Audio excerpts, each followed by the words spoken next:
एक पंडित जी थे, उनका नाम था पंडित श्री बालक राम जी द्विवेदी। कान्यकुब्ज ब्राह्मण थे। फर्रुखाबाद जिले के अनिभोज नामक गांव के ब्राह्मण देवता थे। अच्छे पढ़े लिखे विद्वान थे। सीओ के पद पर वो गोवर्धन में आकर के रहे। सीओ होता ना, एक तो सीए होता है, एक सीओ होता है। तो सीओ के पद पर रहे, बड़े ईमानदार थे। अब आजकल तो सरकारी बड़ी सुविधाएं मिलने लगी, उन जमानों में बहुत सुविधाएं नहीं हुआ करती थी। अधिकारी भी किराए पर रह जाते थे और उनको कुछ किराया भत्ता उनको मिल जाता था, ऐसा था। अब तो सरकारी आवास मिल जाते हैं सीओ को। तो एक ब्रजवासी के यहाँ महाराज जी से उनका प्रेम था, परिचय था। तो एक ब्रजवासी के घर में महाराज जी ने, एक ब्राह्मण ब्रजवासी के घर में उनको रखा, किराए से रहे वो। एक दिन आए महाराज जी के पास, बोले महाराज जी हम वहाँ नहीं रहेंगे। क्यों, क्या परेशानी? वो तो बड़े सज्जन आदमी है, क्यों नहीं रहेंगे वहाँ? अरे बोले महाराज ब्रजवासी बड़े असभ्य होते हैं। कैसे? बोले महाराज ऐसा तो कोई दुनिया में ऐसा बोल नहीं सकता जैसा ब्रजवासी अपनी घरवाली से बोले। कैसे, क्या हो गया? तो बोले छोटी सी लाली वो डोल कर लिया और वो रो रही और मैया बाकी काम धंधे में लग रही। तो वो ब्राह्मण बोला अरे भगवान क्या कर रही है, देखे खिला रही है, या चुप कर। अब वो काम में लग रही थी। वो आई, शुद्धि तो करा दी बच्ची की, और शुद्धि कराने के बाद वो रोना बंद नहीं किया उसने।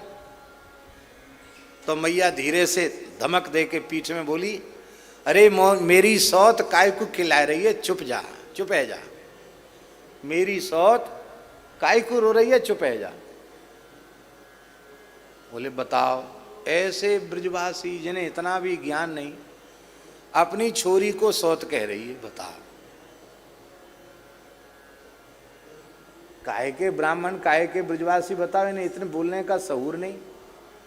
महाराज जी सुन के हंसने लगे। महाराज जी तो सब जानते थे ब्रजवासियों का स्वभाव, उनके संस्कार। महाराज जी हंसवे लगे, बोले पंडित जी द्विवेदी जी, आप जो है ना बड़े अच्छे हो, बहुत भोरे हो, पर आप ब्रज की महिमा नहीं जानते हो। इन वाक्यों को सुन करके महात्माओं की समाधि लग जाती है। ऐसे वाक्य हैं ये, इनका सामान्य अर्थ नहीं है। महाराज में कौन सी वेद की बात आ गई? तो महाराज जी ने उनको समझाया कि वह गोपी, वह ब्राह्मणी ये जानती है पूरे 84 कोस ब्रज में पुरुष तो एकमात्र श्री कृष्ण है, बाकी सब गोपी हैं। और इस भाव से मैं गोपी हूँ तो ये लाली भी गोपी ही है, और इस नाते से सबके पति श्री कृष्ण हैं। इस नाते से वो करे रही मेरी सौत काहे को रो रही है, चुप है जा। अरे महाराज आपने तो कैसो भाव बतायो।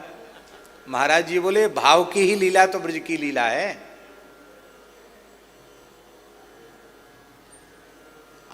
धन्य है। सामान्य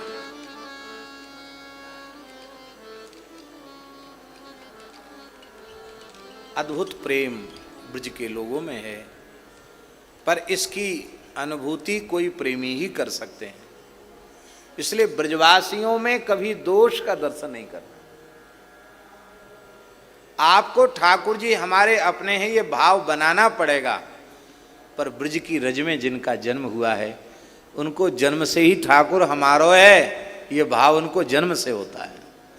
इस भाव के कारण वे आपके द्वारा आदरणीय हैं। आपके द्वारा आदरणीय नहीं, उद्धव जैसे महान ज्ञानी के द्वारा आदरणीय है। वंदे नंद ब्रज स्त्रीणाम पादरेणुमभीक्ष्णसः यासाम हरिकथोद्गीत पुनाति भुवनत्रयम्। ब्रह्मा जी महाराज वंदन करते हैं। अहो भाग्यम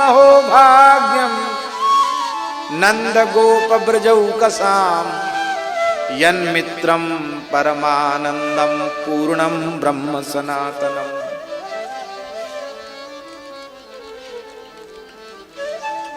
बड़ा भाग्य है, बड़ा भाग्य है। अहो भाग्यम अहो भाग्यम नंद गोप ब्रजऊ कसाम।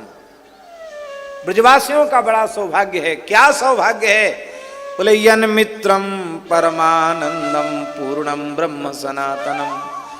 परमानंद परब्रह्म पूर्ण परब्रह्म परमात्मा श्री कृष्ण उनके मित्र हैं, उनके सखा हैं। ये उनका सौभाग्य है।